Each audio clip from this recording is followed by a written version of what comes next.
it's Matt here from That Leisure Shop. Today we're going to look at levelling ramps.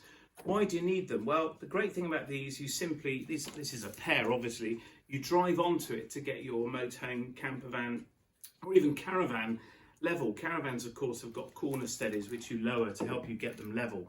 With a motorhome, the big benefit of levelling the motorhome is you will sleep better because you'll be sleeping on the level. Your sinks are going to drain properly, as will the shower. The fridge will work because the fridge ideally needs to be level so the pipe at the back, the exhaust, can breathe out to the atmosphere in the roof. And most importantly of all, you won't lose your G&T across the table. Now, we've got a choice of them. There's these little dinky ones which are ideal for campervans or smaller motorhomes. We've got the level system Magnum, it's called, from Fiamma. These are a flat ramp. These prices for these are $15.99.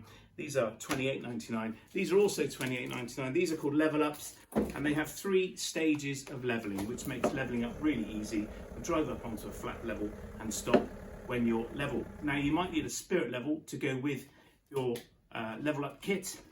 We've got those as well. So if you want to pop in and see us, we can advise you on which set of ramps might be best for you.